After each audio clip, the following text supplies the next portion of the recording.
Ysätters-Kajsa was a wind troll that people in the Swedish province of Närke used to believe in, probably the only one of her kind in Scandinavia. The Swedish writer Selma Lagerlöf immortalized Ysätters-Kajsa in the first part of chapter 24 of her famous novel The Wonderful Adventures of Nils. She wrote that in the Swedish province of Närke, in the old days, there lived a troll named Ysätters-Kajsa. She was named Kajsa because wind trolls used to be called by that name. Her cognomen Ysätter came from the swamp Ysätter in Asker parish where she was born. She appeared to have lived in Asker parish, but she played jokes on people all over Närke and was unique to that region.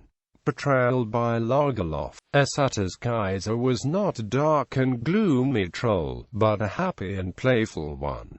What she liked most was a real gale. As soon as there was enough wind she would leave her home to go dance on the Närke flatland. Närke is essentially nothing but a flatland surrounded by woody hills. It is only in the northeastern corner where we find Ysätters that there is an aperture. Whenever the winds would summon the forces on the Baltic Sea and rush into the hinterland, they would first rush unimpeded across the hills of Södermanland into Närke. At Närke they would then collide with the ridge of Kilsbergen, which would turn the wind southwards, where they would then collide with Tiverton, which would direct them eastwards to collide with Tyleskog. They would then rush northwards to collides with Kaglan, turning the winds westwards again towards Kilsbergen, and so on. The winds would be circulate in this manner in smaller and smaller circles until there was nothing left but a whirlwind on the plain. Ysätters-Kajsa enjoyed herself the most whenever those whirlwinds rushed over the plain.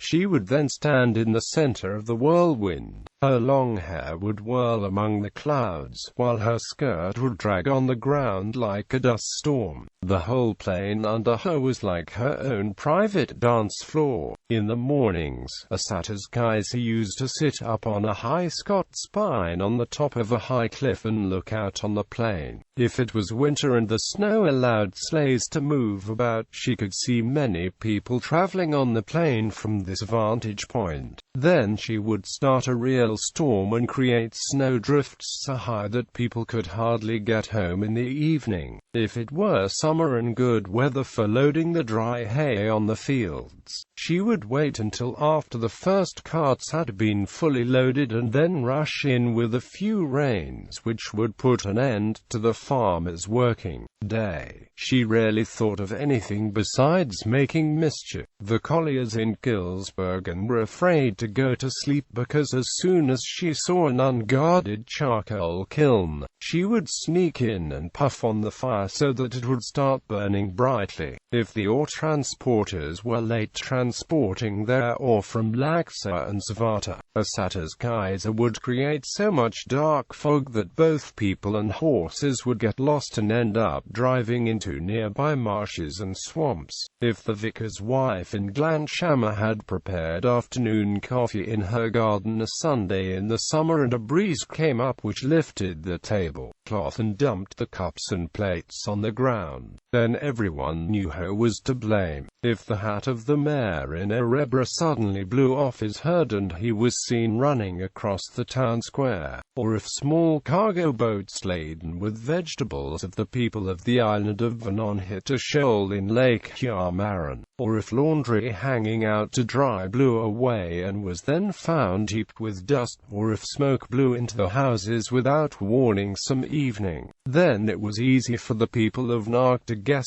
who was out having a good time. In spite of the fact that Ysätters-Kajsa loved creating mischief, she was not bad to the bone. People noticed that she was hardest on people who were quarrelsome, mean and wicked, but she would often take honest folks and small poor children into her care. Old people used to say that once, when the church of Asker was burning, Ysätters-Kajsa came, nestled herself among the smoke and fire on the roof of the church, and put out the fire. In many cases the people of Närke had become quite tired of the wind troll, but on the other hand she never got tired of causing trouble for the people of Närke. whenever she was sitting on the top of a cloud watching Närke, which lay under her with its affluence and wealth of prominent homesteads on the plain, and rich mines and ironworks in the hills, with its turbits Vartan river, and saw the shallow lakes of the Närke plain that were so rich in fish, and looked over the old borough of Örebro surrounding a grave old castle with its sturdy towers, she must have thought, the people would be much too well off, if it were not for me. I shake them up a bit and keep them happy." Quote. Then she would laugh loudly and tauntingly like a magpie, and whirl away, dancing and whirling from one corner of the plain to another. Whenever a farmer saw her running in a trail of dust over the plain, he could not help smiling, because however teasing and naughty she could be, she had a good temper. It was also just as refreshing for the farmers to deal with the troll, as it was for the plain to be whipped by the storm. Lagerlöf finishes her presentation of the troll by saying, "Nowadays, people claim that Ysätters-Kajsa is dead and gone, like all other trolls, but such things are almost impossible to believe. It is just as if someone would say that the air would be still on the plains and the wind would no more dance over it with whistling and roars and fresh air and downpours.